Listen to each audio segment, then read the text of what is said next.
हर रोज एक नई कहानी देखने के लिए चैनल को सब्सक्राइब करें और बेल आइकन दबाना ना भूलें। इस बार फसल अच्छी होगी पिताजी। इस बार फसल को अच्छा होना ही होगा बेटा मनोहर। अब तक 2 बार कर्जा ले चुके हैं। जमींदार का स्वभाव अच्छा है, इसलिए वो कुछ नहीं कह रहा है। ये है मनोहर और वो उसके पिता सूर्यकांत। दोनों ही किसान हैं और बिना किसी की मदद के खुद ही अपने खेत के सारे काम करते हैं। पिछले साल बाढ़ की वजह से सारी फसल पानी में बर्बाद हो गई थी।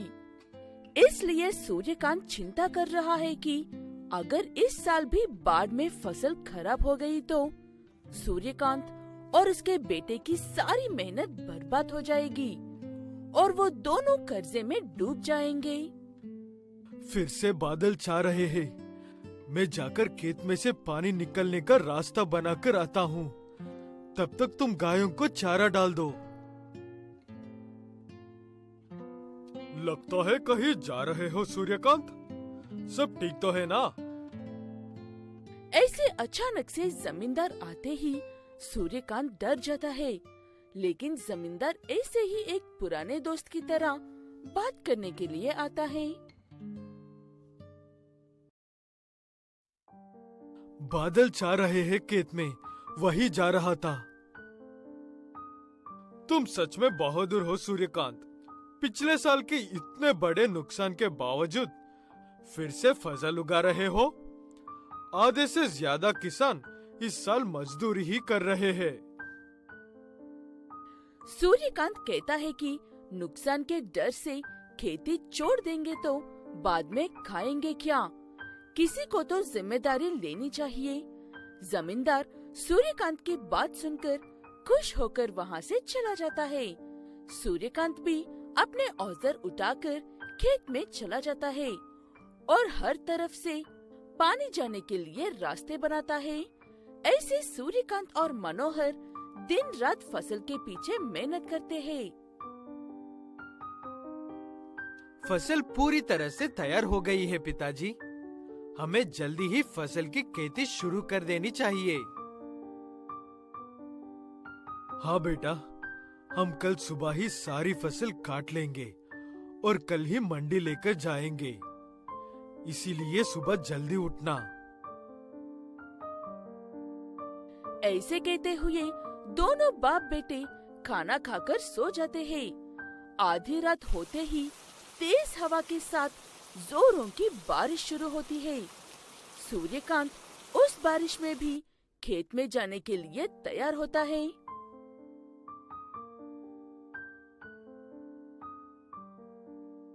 पिताजी, खेत में इतने सारी रास्ते बना तो दिया है आपने।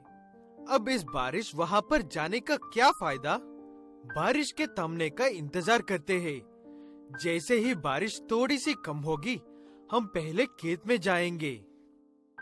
ऐसे कहते हुए मनोहर अपने पिता को रोक लेता है, लेकिन वो बारिश कम होने का नाम ही नहीं लेती है। इंतजार करते करते सुबह हो जाती है, लेकिन बारिश कम नहीं होती है। इसलिए चाहे जो भी हो कहकर मनोहर और सूर्यकांत खेत में छाते पकड़कर जाते हैं। हवा और बारिश इतने तेज थी कि उसके छाते रास्ते में ही फटकर उड़ जाते हैं। खेत में पहुंचकर देखा तो वहाँ पर टूटकर बिखरे हुए पेड़ों के अलावा कुछ भी नहीं था। लेकिन पास में ही दूसरा किसान अपनी बची हुई फसल को एक कवर से छुपने की कोशिश कर रहा था। अफसोस बाद में कर लेना बेटा। यहाँ पर आओ, रंगा की मदद करते हैं पहले। ऐसे सूर्यकांत और मनोहर अपने साथी की मदद करते हैं, बची हुई फसल को उसके घर तक लेकर जाने में। शुक्रिया मेरे दोस्त। इतनी तेज बारिश में मुझे मेरा खुद का भाई भी छोड़कर चला गया था। शुक्रिया। घर सही सलामत पहुंचने के बाद कहना। ऐसे कहते हुए रंगा को उसके घर तक पहुंचा देते हैं दोनों बाप बेटे। ऐसे खुद ही घर लौट जाते हैं। घर पहुंचने के बाद सूर्यकांत की तबीयत बहुत ज्यादा खराब हो जाती है, पानी में भीगने और फसल के बारे में सोचने की वजह से।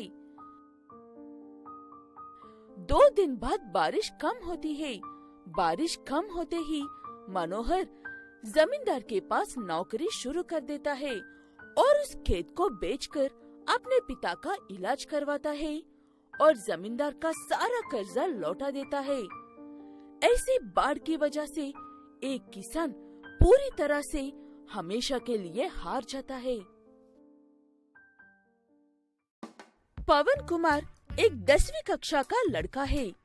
पवन बिना आगे पीछे सोचे अपने मन में जो आए बोलता रहता है और ये कभी नहीं सोचता है कि उसकी बातों से सामने वाले को कितना तकलीफ होती है।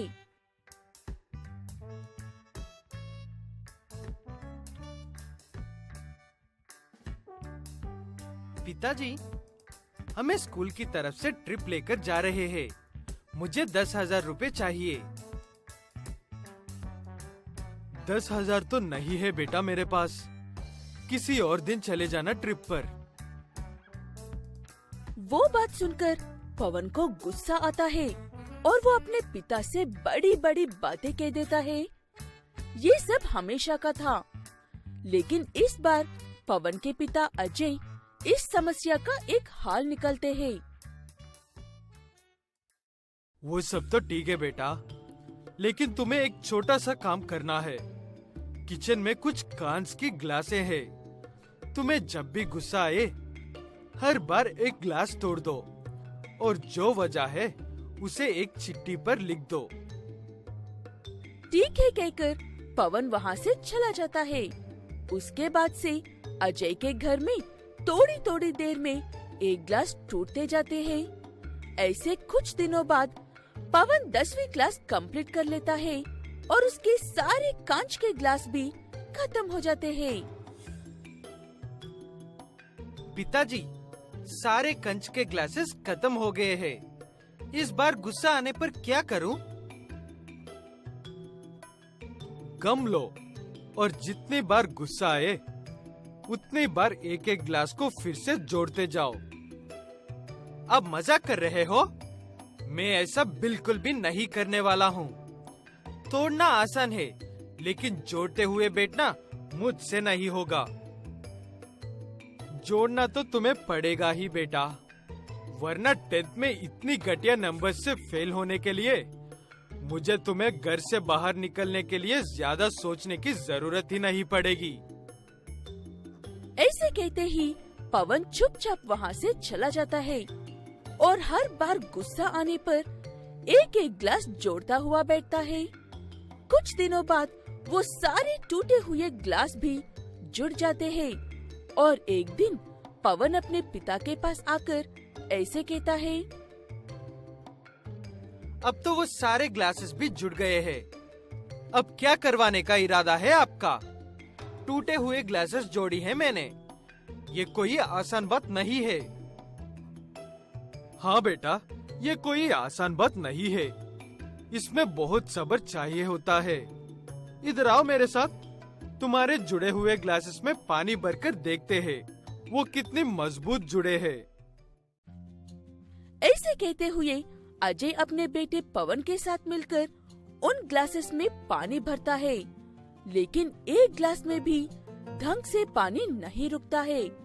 हर ग्लास की दारों में से पानी लीक होता रहता है। वो देखकर पवन के पिता अजय उससे ऐसा कहता है, ये ग्लासेस तो जुड़ने के बाद भी किसी काम की नहीं है। कैसे ठीक किया है तुमने इसे? शायद तुमने पूरी कोशिश नहीं की थी। क्या बात कर रहे हो पिताजी आप? पता है, ये एक ग्लास को ठीक करने में मेरा पूरा दिन बीत जाता था और आप कह रहे हो कि मैंने पूरी कोशिश नहीं की? बुरा लग रहा है ना?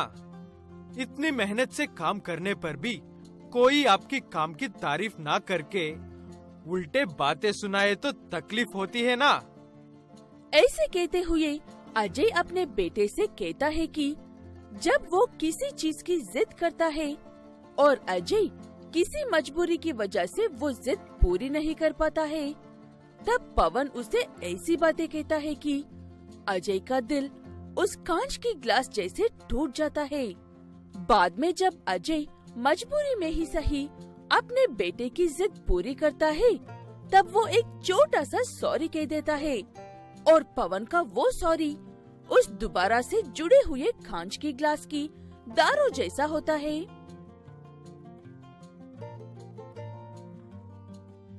तुमने गम से ग्लास तो जोड़ लिया और सॉरी कहकर मुझे मना तो लिया, लेकिन वो दोबारा जुड़ने वाली ग्लास किसी काम की नहीं है, ना ही तुम्हारी सॉरी किसी काम का होता है। ये आखिरी बार मुझे माफ कर दो पिताजी। आज के बाद आप जो कहेंगे मैं वही करूँगा। मुझे पता नहीं था कि किसी को इतनी तेज पहुँच सकती है।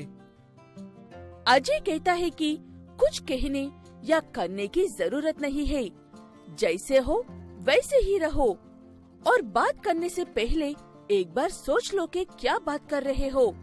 कहीं तुम्हारी बातों से आगे वालों को तकलीफ तो नहीं होने वाली है।